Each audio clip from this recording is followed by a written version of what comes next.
एक दिन तुम्हारी सफलता पर खुद गूंगे बोलेंगे, बस संघर्ष के समय तुम बहरे बन जाओ, क्योंकि संघर्ष हमेशा अकेले करना पड़ता है। काफिला तो सफलता के बाद आता है, काफिला तो सफलता के बाद आता है। Hey guys, welcome back to startup English classes. Very very good afternoon to all of you. कैसे हैं आप सभी लोग? आई होप आप सभी लोग अच्छे होंगे, स्वस्थ होंगे, मस्त होंगे और बिल्कुल झक्कास होंगे। तो आज की क्लास में हम सीखने वाले हैं काश वाले सेंटेंसेस। काश वाले सेंटेंसेस जो हैं उन्हें हम अपने डे टू डे लाइफ में बहुत ज्यादा यूज करते हैं। काश मेरे पास तुम होते, काश मेरे पास दुनिया की सारी खुशियां होती, काश मुझे भी इंग्लिश आती होती, काश मैं समय से ये काम कर चुका होता, काश मैं वहां जा पाती, काश मैं उससे अपनी भावनाओं को बता पाती। तो मैं आरडीए स्टूडेंट्स, ऐसे सेंटेंसेस जो काश से बने होते हैं को इंग्लिश में हम कैसे ट्रांसलेट करते हैं, तो आज हम यही सीखने वाले हैं। सो नाउ लेट्स स्टार्ट। लेकिन उससे पहले आप में से कोई ऐसा है जो आज पहली बार हमारे साथ जुड़ा है और अभी तक चैनल को सब्सक्राइब नहीं किया है, तो चैनल को सब्सक्राइब कर दीजिए ताकि हर वीडियोस की नोटिफिकेशन सुबह सुबह और शाम को भी आपके पास पहुंच जाए, ताकि आप अपने दिन की शुरुआत इंग्लिश के साथ कर सके और अपनी इंग्लिश को बेहतर से बेहतर बना सके। सो नाउ लेट्स लर्न काश वाले सेंटेंसेस।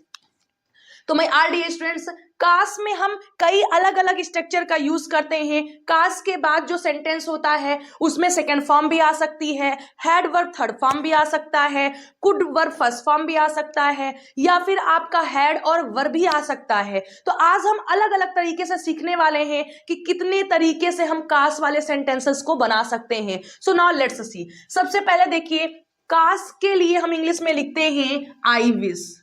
क्या लिखते हैं? I wish. उसके बाद जो भी सेंटेंस होगा उस सेंटेंस के अकॉर्डिंग आप इसे इंग्लिश में फ्रेम कर देंगे। तो सबसे पहला पॉइंट हमारा है आई wish I had. I wish I had का मतलब है काश मेरे पास होता। देखिए, आई विश का मतलब तो काश होता है, जो कि मैंने आपको अभी बताया। ये आपका सेंटेंस है। अब आई हैड, सब्जेक्ट यहां पर आई है, कुछ भी सब्जेक्ट हो सकता है। काश मेरे पास, काश उसके पास, काश तुम्हारे पास। तो यहां पर आई हैड या सब्जेक्ट के साथ हैड हम तब लगाएंगे जब किसी के पास कुछ होने की हम बात कर रहे होंगे। जैसे काश मम्मी के पास बहुत सारी साड़ियां होती, काश तुम्हारे पास थोड़ी सी बुद्धि होती, काश उसके पास दुनिया की सारी खुशियां होती।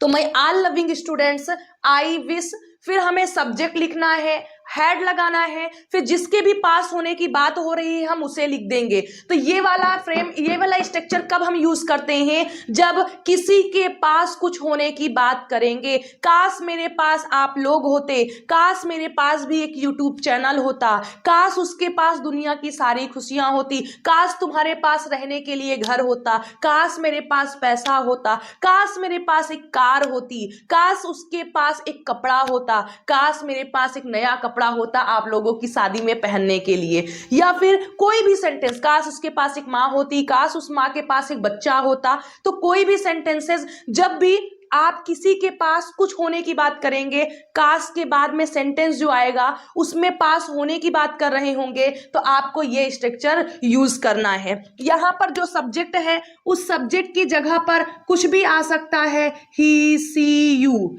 आप सेंटेंस के अकॉर्डिंग यूज कर देंगे। So now let's understand through some examples.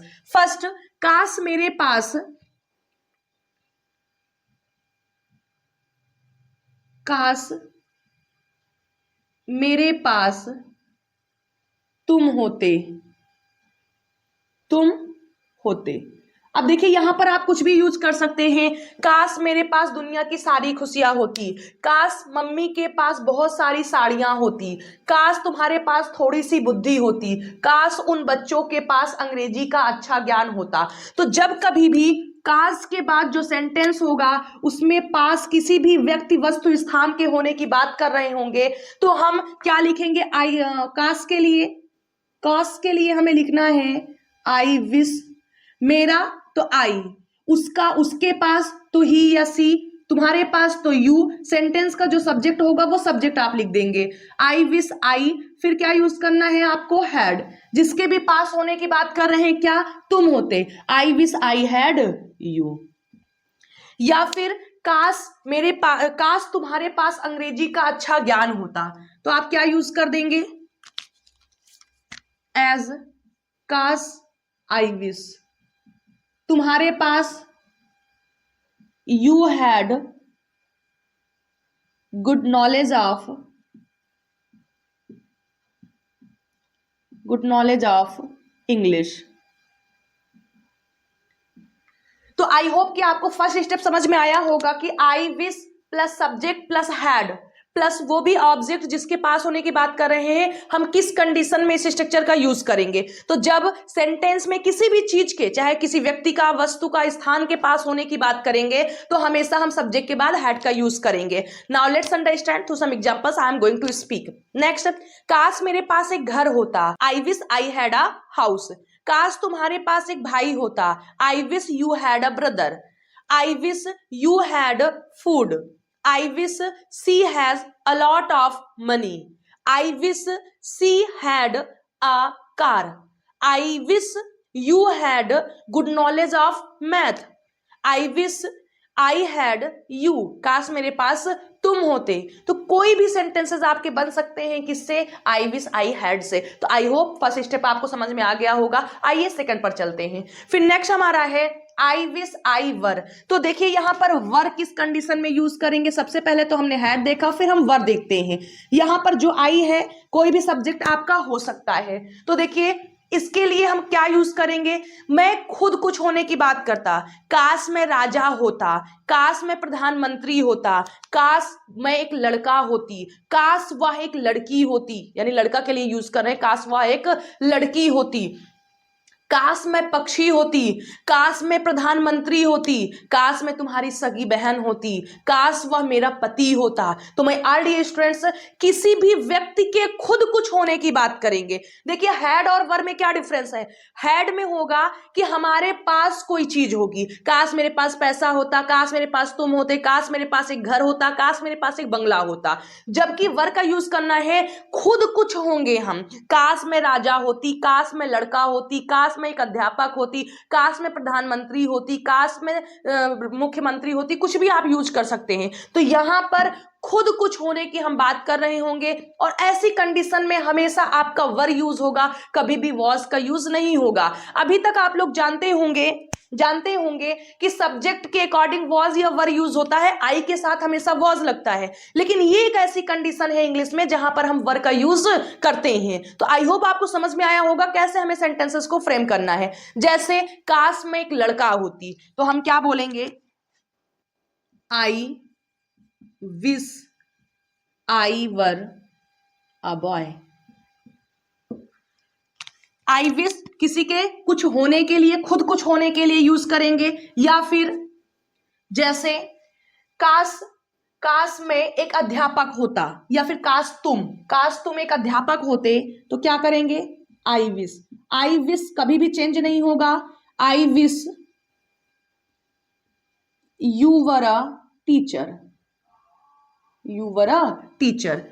तो ये कंडीशन है और ये डिफरेंस है कि हैड होगा या फिर वर यूज होगा। सब्जेक्ट आई की जगह कुछ भी चेंज हो सकता है, जो सब्जेक्ट होगा उसे आप लिख देंगे यहां पर यू। देखिए यहां पर आई और यहां पर यू आया हुआ है, तो जो सब्जेक्ट होगा उसको यूज कर देंगे। सेकंड वाले में सब्जेक्ट कुछ भी हो, हमेशा हमें वर का यूज करना है, हमेशा वर का यूज करेंगे। और सेकंड वाले में सब्जेक्ट कुछ भी हो, हमेशा हैड का यूज करना है। जब पास होने की बात करेंगे तो आई हैड वाला यूज करेंगे, आई विश आई हैड। और जब खुद कुछ होने की बात करेंगे तो आई विश आई वर का यूज करेंगे। आइए अब थर्ड स्टेप पर चलते हैं। तो थर्ड हमारा है आई विश आई कुड। तो देखिए इसका यूज होता है पाता के लिए या पाती के सेंस में। जैसे काश मैं वहां जा पाती, काश मैं वहां जा पाती, काश मैं तुमसे सच बता पाती, काश मैं सभी के साथ बैठ पाती, काश मैं अपनी बात तुम्हें बता पाती, काश मैं तुम्हें फोन कर पाती, काश वह जीत पाता। तो कोई भी सेंटेंस, काश मैं उसे बचा पाती, काश मैं उसे कुछ पैसे उधार दे पाती। तो जब भी आपके सेंटेंस में पाता पाती आएंगे किसी भी काम को करने के लिए, तो वहां पर आप यूज करेंगे आई विश। तो काश के लिए हमेशा होगा, फिर आई लिखना है, फिर कुड लिखना है। और ऐसी कंडीशन में कुड के साथ हमेशा V1 का यूज होगा, यानी वर्ब फर्स्ट फॉर्म का आपको यूज करना है। आई wish I could verb first form काश के लिए आप यूज करते हैं। चलिए कुछ एग्जाम्पल के थ्रू समझते हैं। एज काश मैं तुम्हें फोन कर पाती, आई wish I could call you. और काश वह सभी के सामने सच बता पाती, काश वह सभी के सामने सच बता पाती, तो क्या हो जाएगा? I wish she could tell the truth सबके सामने, बिफोर एवरीवन और बिफोर ऑल। तो देखिए, आई विश, यहां पर सब्जेक्ट आपका कुछ भी चेंज हो सकता है, he, C, I, we, you, दे, कोई भी नाउन भी हो सकता है। तो कुड, हमें यहां तक तो सब में आपका सेम होगा, आई विश, ये सब्जेक्ट चेंज हो सकता है। हैड कब आएगा, वर कब आएगा और कुड कब यूज करना है। आई होप आपको अच्छी तरीके से समझ में हो गया होगा। अब इन सेंटेंसेस की आप प्रैक्टिस करिएगा। अब हमारा आता है आई विश, आई वर्ब सेकेंड फॉर्म यानी पास्ट इंडेफिनिट टेंस, यानी आई विश कास्ट के लिए, उसके बाद में हम वर्ब सेकेंड फॉर्म का यूज कहां पर करते हैं? तो वर्ब सेकेंड फॉर्म का यूज करते हैं हम जब हमारे सेंटेंसेस की एंडिंग करती से होता। जैसे काश मैं पढ़ाती, काश मैं उसे जानती, काश मैं बड़ों की सेवा करती, काश मैं बड़ों की बात मानती, काश मैं सुबह 4 बजे उठती। तो करती, किसी भी काम को करती के सेंस में जब आएगा तो वहां पर आप क्या यूज करेंगे?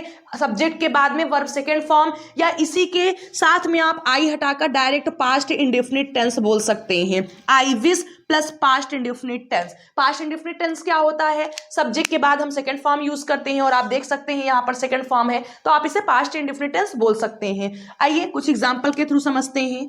As I wish, I wish I convinced her, काश मैं उसे समझाती, काश मैं उसे समझाती। और I wish she knew me, काश वह मुझे जानती, काश वह मुझे जानती। I wish plus subject second form of verb, फिर हम ऑब्जेक्ट का यूज करेंगे। तो आई होप ये फोर्थ स्टेप भी आपको समझ में आया होगा। आइए लास्ट देखते हैं हम। तो लास्ट हमारा है आई विश के बाद में सब्जेक्ट लिखना है। हमने आई मेंशन किया हुआ है तो सब्जेक्ट कुछ भी हो सकता है, हैड वर्ब थर्ड फॉर्म। तो आप लोग जानते हैं कि ये कौन सा टेंस होगा, तो ये पास्ट परफेक्ट टेंस है। यानी आई विश के बाद में पास्ट परफेक्ट टेंस कब आता है, क्या कंडीशन होती है? तो इसका मतलब होता है कर चुका होता, कर चुका होता। जैसे काश वह अपना घर बनवा चुका होता, काश तुम अपने बच्चे के लिए कुछ पैसा बचा चुके होते, काश मैं वहां जा चुका होता, काश मैं उसे सब कुछ सच बता चुका होता। तो जब कोई भी काम कर चुका होता तो वहां पर हम I wish plus past perfect tense means subject plus had verb third form plus object का यूज करते हैं। Let's see example. As I wish my son had completed his studies.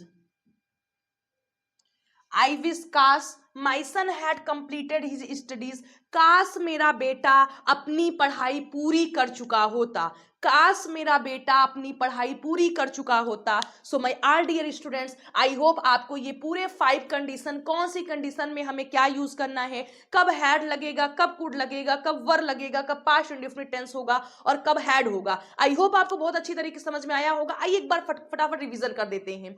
I wish, I had यानी कोई भी चीज पास होने की बात, काश मेरे पास तुम होते, काश मेरे पास पैसा होता, काश मेरे पास एक घर होता।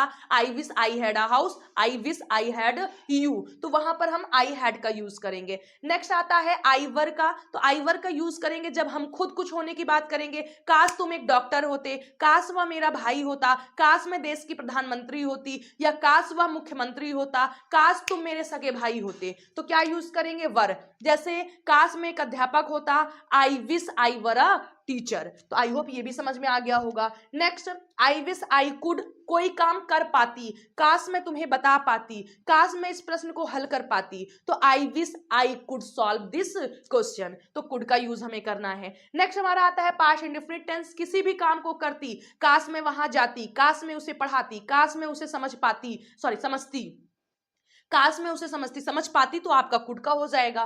काश मैं उसे समझती, काश मैं उसे कुछ पैसा देती, काश वह मेरी सहायता करती, तो आपको पास्ट इंडेफिनिट टेंस का यूज करना है। And last one is past perfect tense, subject had verb third form, कर चुका होता, काश वह अपनी पढ़ाई पूरी कर चुका होता, काश वह अपना घर बेच चुका होता, काश वह कुछ पैसा बचा चुका होता। तो ऐसे सेंटेंसेस के लिए हम ये स्ट्रक्चर यूज करेंगे, यानी ऐसे सेंटेंसेस को फ्रेम करेंगे। सो आई होप आपको समझ में आया होगा। अब मैं 1 मिनट के लिए साइड होती हूं, आप लोग स्क्रीनशॉट ले सकते हैं।